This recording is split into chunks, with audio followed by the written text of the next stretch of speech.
বাংলাদেশ লালমনিরহাট জেলা শাখা কর্তৃক আয়োজিত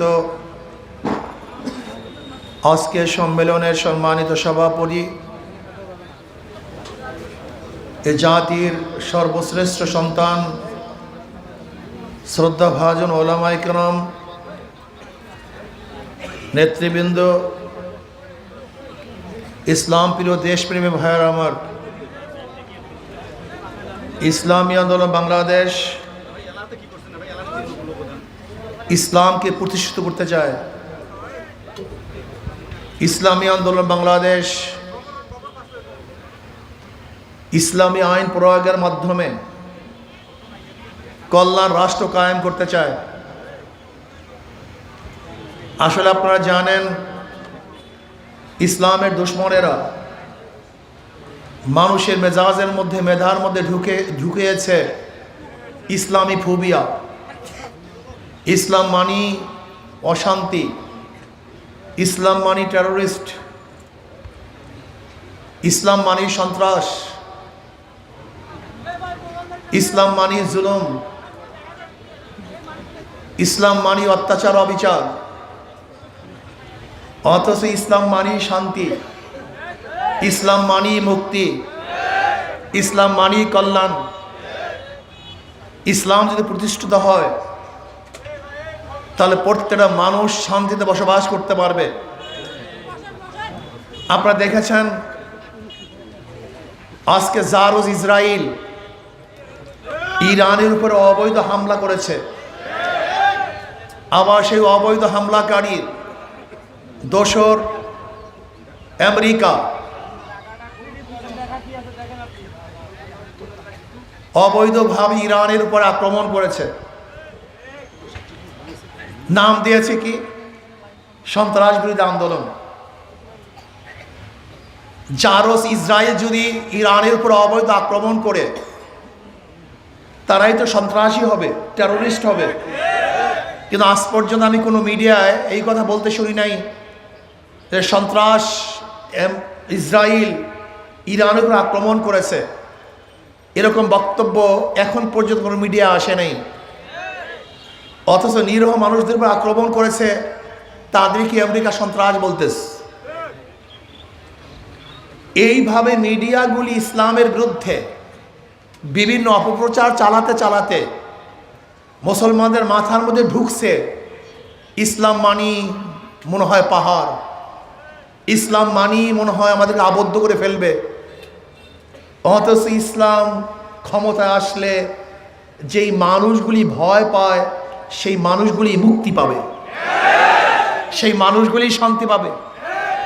আমি আশ্চর্য হয়ে যাই গরিবদের আচরণ দেখে। ইসলাম তো গরিবদের জন্য, অসহায় মানুষদের জন্য ইসলাম, বিধবাদের জন্য ইসলাম, মিসকিনদের জন্য ইসলাম, সাধারণ মানুষের জন্য ইসলাম। অথচ দেখা যায় ইসলামের জন্য গরিবরা চেষ্টা করে না, সাধনা করে না। পুঁজিবাদী অর্থনীতি কোনোদিন মানুষকে মুক্তি দিতে পারে না। পুঁজিবাদী অর্থনীতি ধনীকে ধনী বানায়, গরিবকে গরিব বানায়।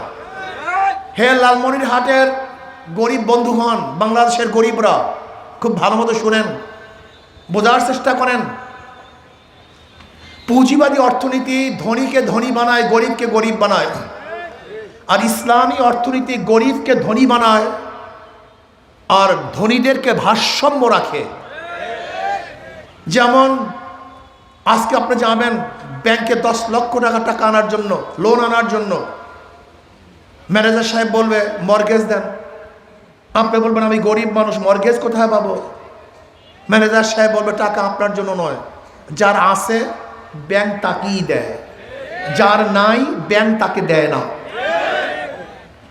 এর জন্য আপনি জানেন, গোটা বাংলাদেশের মানুষের কাছে যেই পরিমাণের টাকা, শুধু মাত্র 20 পরিবারের কাছে এই পরিমাণের টাকা।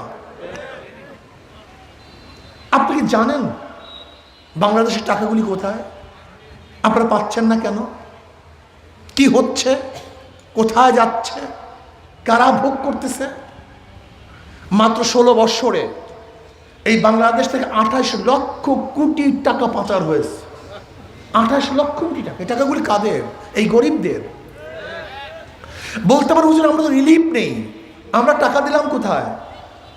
আপনার মাথার মধ্যে যে টুপি, এই টুপির মধ্যে ভ্যাট আছে, ট্যাক্স আছে। আপনি যে পরিধান করছেন জামা, এই জামার মধ্যে ভ্যাট আছে, ট্যাক্স আছে। আপনি যে ঘড়িটা ব্যবহার করেন তার মধ্যে ভ্যাট আছে, ট্যাক্স আছে। আপনি বাথরুমের জন্য যে বন্যা ব্যবহার করেন তার মধ্যে ভ্যাট, ট্যাক্স আছে। আপনি থাকার জন্য যে টিন ব্যবহার করছেন তার মধ্যে ভ্যাট এবং ট্যাক্স আছে। এমনকি ভিক্ষুক ভিক্ষা করার জন্য যেই থলিটাকে ব্যবহার করে তার মধ্যেও ভ্যাট আছে, ট্যাক্স আছে। আপনি সার ব্যবহার করতেছেন তার মধ্যে ভ্যাট, ট্যাক্স আছে। আপনি কারেন্ট ব্যবহার করেন, আপনি নিঃশ্বাস গ্রহণ করেন, বাংলাদেশের প্রত্যেক জায়গায় ভ্যাট, ট্যাক্স। আপনি যেই রাস্তা দিয়ে হাঁটেন তার মধ্যে ভ্যাট, ট্যাক্স। আপনি যে রিক্সা চালান তার মধ্যে ভ্যাট, ট্যাক্স। আপনি যে গাড়ি ব্যবহার করেন তার মধ্যে ভ্যাট, ট্যাক্স। এমন কোনো জায়গা নাই যেখানে আপনি পে করেন না। বাংলাদেশের প্রত্যেকটা ভিক্ষুক থেকে শুরু করে প্রত্যেকটা মানুষ শুধু বাংলাদেশকে দেয় ভ্যাট, ট্যাক্স। আপনি কি জানেন কত পরিমাণ আপনি ট্যাক্স দেন, ভ্যাট দেন? এই যে পানি ক্রয় করেন, এক বোতল পানি কিনেন, এই পানির মধ্যে আপনি ভ্যাট দেন, ট্যাক্স দেন। যদি 100 টাকা ক্রয় করেন, সেখানে 15 টাকা গ্রাহককে ভ্যাট দিতে হয়। 15 টাকা আপনাকে দিতে হয় 100 টাকার মাল ক্রয় করলে। ভ্যাট নেয় কাদের থেকে? ক্রেতার থেকে। এই ক্রেতারা 15 টাকা পার শতকে ভ্যাট দিয়ে তারপর জিনিস ক্রয় করতে হয়। এই বাংলাদেশের যত টাকা সব আমাদের, টাকা দেই আমরা, পে করি আমরা, আর টাকাতে গুন্ডামি বদমাশি করে ওরা। আজকে কৃষকরা যদি কৃষি কাজ না করত, বড় লোকরা সব না খেয়ে মারা যেত। আজকে কৃষকরা উৎপাদন করে ওরা আনন্দ ফুর্তি করে। আজকে যদি শ্রমিকরা বিল্ডিং নির্মাণ না করত, ওদেরকে রাস্তায় থাকতে হতো। কিন্তু আজকে আমাদের শ্রমিকদের কোনো গুরুত্ব তাদের কাছে নেই। আজকে বাংলাদেশের রেমিটেন্সের ব্যাপারে সবচেয়ে ভূমিকা পালন করছে আমার গরিব, আমার শ্রমিক, আমার মজদুর, আমার ঋষি, আমার কামার, আমার চামার। অথচ দেখা যায় তাদের কোনো গুরুত্ব নাই, তাদের কোনো সম্মান নাই, ইজ্জত নাই। হাজার শ্রমিকরা কাজ করার পরেও বেতন পায় না। এমনকি আমি দেখেছি বাংলাদেশের বহু নাগরিক ক্ষুধার তাড়নায় পরিবার পরিজনদেরকে নিয়ে আত্মহত্যা করেছে। এর কারণটা কি? অথচ বাংলাদেশকে আল্লাহ পাক রব্বুল আলামিন এত সুন্দর এক দেশ হিসাবে করেছেন যে আপনি চিন্তাও করতে পারবেন না। আমাদের বাংলাদেশ এত সুন্দর এক দেশ, যেই দেশের মধ্যে যদি পাখি পায়খানা করে সেখানে গাছ হয়, জোয়ারে পানি শিকড় যদি চরে ঠেকিয়ে দেয় সেখানে বাগান সৃষ্টি হয়। একজন জেলে হাত পাও নিয়ে নদীতে নামে, আলহামদুলিল্লাহ রোজগারের ব্যবস্থা হয়ে যায়। ধান রোপণ করলে সেখানে আল্লাহ পাক ধানের ব্যবস্থা করে দেন। আল্লাহ পাক বাংলাদেশের মধ্যে সবচেয়ে বেশি খনিজ সম্পত্তি দান করছেন, মানব খনি। সবাই খনি। নবী আলী সাল্লাল্লাহু আলাইহি ওয়াসাল্লাম বলেছেন, আন-নাসু মাআদিনু কামাআদিনি যাহাবি ওয়াল ফিদ্দা। মানুষগুলি সোনা এবং রূপার খনির ন্যায় খনি, প্রত্যেকটা খনি, কিন্তু কাজে লাগাতে পারি না, এদেরকে ইউটিলাইজ করতে পারি না, ব্যবহার করতে পারি না। আমি বিশ্বাস করি এই 18 কোটি মানুষকে যদি ব্যবহার করতে পারতাম, কাজে লাগাতে পারতাম, তাহলে গোটা দুনিয়ার মধ্যে বাংলাদেশ 1 নম্বরে ধনী হয়ে যেত ইনশাআল্লাহ। আমরা সবাই দরিদ্র সীমার উপরে চলে যেতাম, কেউ ক্ষুধার্ত থাকতাম না, ভুখা কেউ থাকতাম না। অথচ আমাদের হাতের মধ্যে অবৈধ অস্ত্র তুলে দেওয়া হয়, আমাদের হাতের মধ্যে গাঁজার কলকি তুলে দেওয়া হয়, ফেন্সিডিল এবং মদের বোতল তুলে দেওয়া হয়, আমাদের হাতের মধ্যে খুনের রক্ত লাগানো হয়, আমাদের হাতের মধ্যে জুলুম, অত্যাচার, অবিচার শিক্ষা দেওয়া হয়। কিন্তু কাজ শিক্ষা দেওয়া হয় না, আমাদের কাজে লাগায় না। আমাদের মাথার মধ্যে আরেকজনকে ধ্বংস শিক্ষা দেওয়া হয়, দেশের উন্নয়ন শিক্ষা দেওয়া হয় না। আজকে আমাদের মাথার মধ্যে মানুষকে হিংসা করা, শত্রুতার শিক্ষা দেওয়া হয়, কিন্তু মানুষকে ভালোবাসা মোহাব্বত করা শিক্ষা দেওয়া হয় না। এই কাজগুলি কারা করে, কেন করতেছে? আপনি কি জানেন? আপনি কি বুঝেন? আজকে 53 বছর যারা ক্ষমতায় ছিল তারা আমাদেরকে কুলুর বলদ হিসাবে ব্যবহার করে আঙ্গুল ফুলে কলা গাছ নয় বট গাছ হয়েছে। আপনি কি জানেন বাংলাদেশের ফার্স্ট ক্লাস অফিসারের বেতন কত? একজন বিসিএস ক্যাডারের বেতন কত? 40, 50, 60, 70 হাজার টাকা।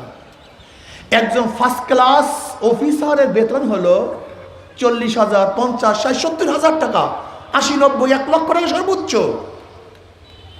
অথচ দেখা যায় আমাদের দেশের এক ওয়ার্ড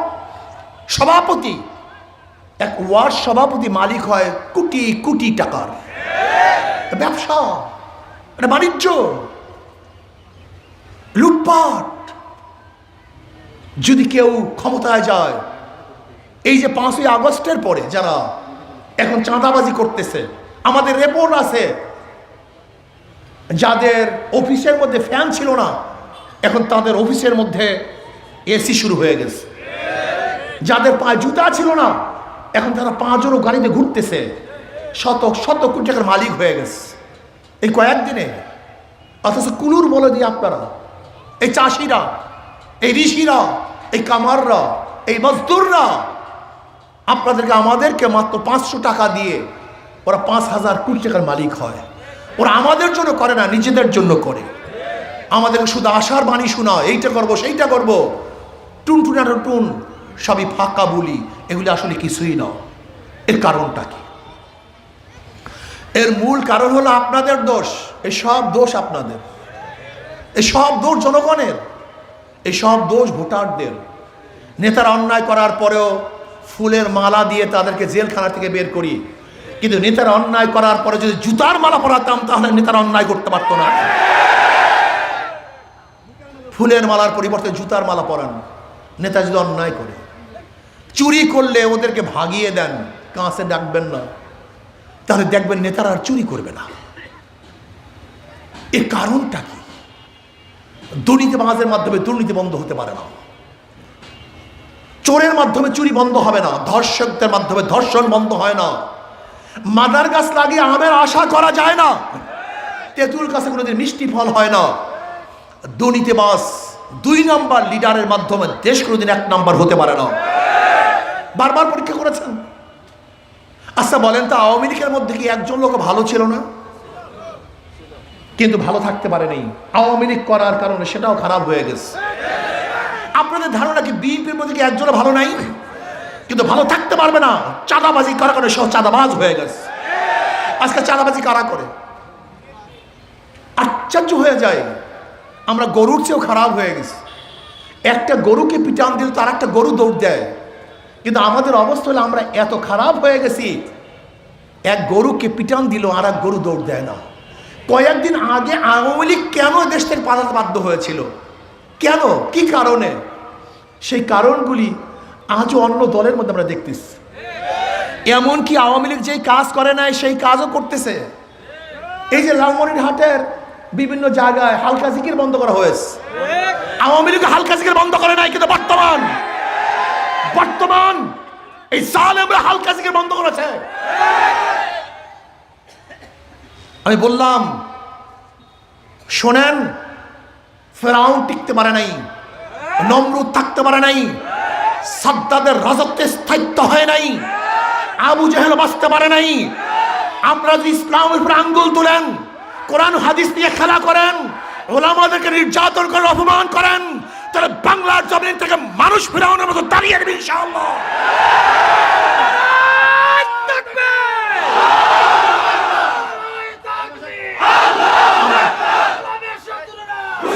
আমরা কি দেখেছি? আওয়ামী লীগ সবসময় আমাদেরকে মোল্লা বলতেন, বর্তমান বিএনপির কিছু বক্তারা আমাদেরকে মোল্লা বলেন।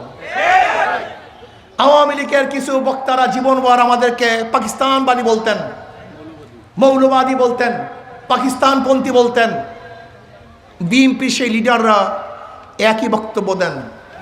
অথচ জাহেল মূর্খরা জানি না জিয়াউর রহমান সাহেব কাদেরকে নিয়ে রাজনীতি করেছে। এই জাহেলগুলি মূর্খগুলি জানি না জিয়াউর রহমান সাহেবের প্রধানমন্ত্রী কে ছিল। এই জাহেল জানি না, এই জাহেল জানি না জিয়াউর রহমান সাহেব মন্ত্রী পরিষদ কাঁদেরকে নিয়ে করেছিলেন, তারা কোন পন্থী ছিল। এই ব্যাকুগুলি জানি না। আশ্চর্য বিষয়, আশ্চর্য বিষয়। প্রিয় ভাইয়েরা আমার, যাই হোক, আওয়ামী লীগ বিএনপি হলো একই গাছের দুই ডাল, একই গাছের দুই ফল। এদের বক্তব্যের মধ্যে এবং কাজের মধ্যে কোনো পার্থক্য নেই। আওয়ামী লীগের যে বক্তব্য বিএনপির একই বক্তব্য, আওয়ামী লীগের যে কাজ বিএনপির একই কাজ। শুধু হাতের পরিবর্তন হয়েছে, চাঁদার পরিবর্তন হয় নাই। শুধু হাতের পরিবর্তন হয়েছে, জুলুম খুনের পরিবর্তন হয় নাই। যদি চেহারার পরিবর্তন হয়েছে, জুলুম এবং অত্যাচার অবিচারের পরিবর্তন হয় নাই। বরং আমরা কি দেখেছি, কি দেখতেছি, মেয়র ঘোষণার আগেই নিজে মেয়রকে ঘোষণা করছে, শপথ পড়াবার আগে চেয়ারে বসছে। এই ঘটনা কোথাও আছে কিনা আমার জানা নেই, সাংবাদিকরা জানেন কিনা আমি জানি না, গোটা দুনিয়ার মধ্যে আছে কিনা। শপথ পড়ার আগে কোন ব্যক্তি চেয়ারে গিয়ে নিজেকে মেয়র দাবি করছে, এমপি দাবি করছে, মিনিস্টার দাবি করছে, চেয়ারম্যান দাবি করছে, আমি জানি না। বিএনপি কি করেছে, স্পষ্ট তার ওকিলরা বিচারককে বলেছেন যে ইশাকের পক্ষে রায় দিবেন অথবা ওই চেয়ারে আগামীকাল বসতে পারবেন না। যদি সিনহাকে আওয়ামী লীগ তাড়াবার কারণে দোষী হয়, তাহলে এখন যারা বিচারকদেরকে ধমকি দেয় তারা দোষী হবে না কেন? হ্যাঁ, চাঁদাবাজি করার কারণে যে আওয়ামী লীগ দোষী হয়, এখন যারা চাঁদাবাজি করে তারা দোষী হবে না কেন? আওয়ামী লীগ হুমকি ধুমকি অপহরণ করার কারণে, জুলুম অত্যাচার কারণে যদি দোষী হয়, তাহলে আজকেও যারা অপহরণ করতেছেন, জুলুম করতেছেন, অত্যাচার করতেছেন, তারা দোষী হবেন না কেন? আপনি দেখেছেন প্রতিদিন বিএনপি মারামারি করে খুন হচ্ছে। গতকালকে হয়েছে, গতকালকে প্রতিদিন স্কোর বাড়তেছে।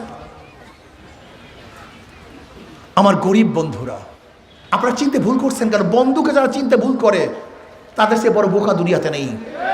আপনার বন্ধু আপনি নির্বাচন করতে পারেন নেই, আপনার কে শত্রু কে মিত্র আপনি নির্বাচন করতে পারেন নেই। সাধারণ মানুষগুলি ইসলামী ফুবিয়া, ইসলামকে ভয় পায়।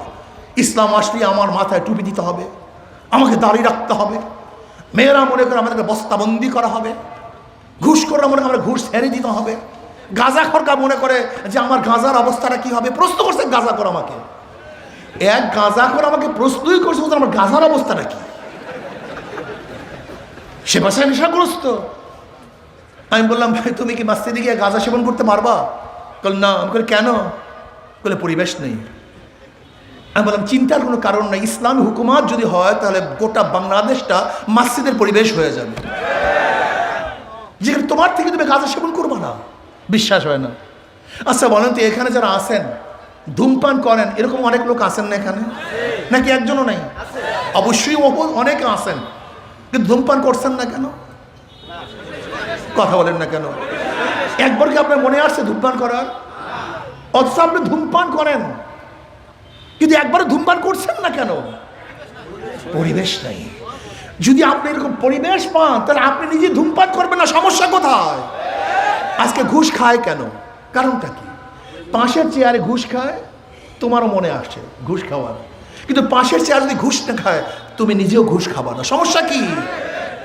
সমস্যা নেই। ইসলাম জোর করে লা ইকরাহা ফিদ্দিন, ইসলাম জোর করে কিছুই করবে না, বরং তোমাকে মন সৃষ্টি করবে, যেই মনের মাধ্যমে তুমি নিজে ভালো হয়ে যাবে।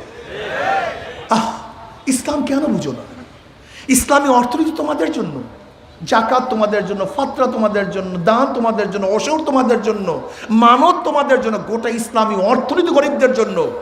আমি আল্লাহর কসম করে বলতে পারি, আমি আল্লাহর কসম করে বলতে পারি, ইসলামী অর্থনীতি চালু হলে আগামী 5-10 বছরের মধ্যে সমস্ত গরিবরা দরিদ্র সীমার উপরে চলে যাবে। সমস্ত গরিবরা দরিদ্র সীমার উপরে চলে যাবে। অথচ ইসলামকে তারা পছন্দ করে না। নবী আলাইহিস সালাতু ওয়াস সালাম কি বলেছেন? আল্লাহ তুমি দুনিয়াতে আমাকে রাখো গরিবদের সাথে, কবর দিও গরিবদের সাথে, হাসর করিও গরিবদের সাথে। ইসলাম আসছে গরিবদের জন্য, কিন্তু কপাল পোড়া গরিব ইসলামকে পছন্দ করে না। কিন্তু হাত পা কেমন একটা মার্কা, যারা নির্বাচন করে তারাও চালাতে পারে, যারা সাপোর্ট করে তারাও চালাতে পারে, পুরুষরাও চালাতে পারে, মহিলারাও চালাতে পারে, ধনীরাও চালাতে পারে, গরিবরাও চালাতে পারে, শিশুরাও চালাতে পারে, মুরব্বীরাও চালাতে পারে। মুসলমানরাও হাত পাকে ব্যবহার করে, হিন্দুরাও হাত পাকে ব্যবহার করে। কি বুঝলেন? সবার প্রতীক, সবার প্রতীক, সবার প্রতীক হাত পাখা। নৌকা কেউ বুকে নিয়ে ঘুমায় না, ধানের শীষ কেউ বুকে নিয়ে ঘুমায় না, নাঙ্গল কেউ বুকে নিয়ে, কিন্তু হাত পাকা দেখেন তো, হাত পাকাটা এইটা বুকের মধ্যে নিয়ে ঘুমায়, কলিজার মধ্যে রাখিয়া ঘুমায়। কি কথা ঠিক না? হাত পাখা মানেই হলো সবার প্রতীক। ইসলামী আন্দোলন বাংলাদেশের শুরুতে ইসলাম, শুরুতে কি তাদের হাত পাখার মধ্যেও শান্তি, ইসলামের মধ্যেও শান্তি। আমি বিশ্বাস করি যদি হাত পাখা বিজয় হয়, যদি হাত পাখা বিজয় হয়, তাহলে বাংলাদেশের মানুষ বিজয় হবে। হাত পাকে বিজয় হলে দেশ বিজয় হবে। হাত পাকে বিজয় হলে গোটার মানুষের শান্তি ইনশাআল্লাহ দাঁড়ে দাঁড়ে ঘরে ঘরে পুষবে ইনশাআল্লাহ। কি রাজি আছেন ইনশাআল্লাহ? আগামীতে যুদ্ধ আসতেছে, যুদ্ধ হক এবং বাতিলের সাথে যুদ্ধ। আমাদের দেশপন্থী এবং ভারতপন্থীদের বিরুদ্ধে যুদ্ধ হবে ইনশাআল্লাহ। হক এবং বাতিলের লড়াই হবে ইনশাআল্লাহ। একদিকে হক আর একদিকে বাতিল, এই দুই লড়াইয়ের মধ্যে ইনশাআল্লাহ হককে জিতাতে হবে ইনশাআল্লাহ। এখন থেকে কাজ করবো কি করবো না, করার দরকার আছে কি নাই? নহে সমাপ্ত কর্ম মোদের, অবকাশ কোথায় বিশ্রামের। বিশাল এক যুদ্ধের মধ্যে লিপ্ত হবে ইনশাআল্লাহ। আজকের থেকে নিয়াত করেন, আজকের থেকে নিয়াত করেন, ঘরে ঘরে দাঁড়ে দাঁড়ে গিয়ে গিয়ে হাত পাকার পক্ষে ইনশাআল্লাহ আমরা ভোট কালেকশন করব। কি রাজি আছে ইনশাআল্লাহ? 100 মিনিমাম 150 20 কমপক্ষে 10টা ভোট হাত পাকার পক্ষে আনবই ইনশাআল্লাহ। রাজি আছে ইনশাআল্লাহ সবাই? আল্লাহ আমাদের সবাইকে কবুল করে নেন। 28 তারিখ ঢাকাতে এক মহাসমুদ্র হবে। এটা পানির কোনো সমুদ্র না, জনসমুদ্র হবে ইনশাআল্লাহ। ইসলামের পক্ষে, দেশের পক্ষে, মানবতার পক্ষে ইনশাআল্লাহ আমরা সবাই সেই যুদ্ধে, সেই সমাবেশে 28 তারিখ সমাবেশে উপস্থিত থাকবো। আল্লাহ আমাদের সবাইকে কবুল করে নেন। লালমনিরহাট আমরা 3টা আসনের এখন প্রার্থী ঘোষণা করব। লালমনিরহাট 1 মুফতি ফজলুল করিম শাহরিয়ার, মাশাআল্লাহ, আল্লাহ কবুল করে নেন। লালমনিরহাট 2 মুফতি মাহফুজুর রহমান, আলহামদুলিল্লাহ, আল্লাহ কবুল করে নেন। লালমনিরহাট আলহাদ মুকসিদুল ইসলাম, জেলা সেক্রেটারি মুকসিদুল ইসলাম, মানে আলহামদুলিল্লাহ, আল্লাহ সবাইকে কবুল করে নেন। মুনাজাতের পরে ইনশাআল্লাহ মাহফিল হবে।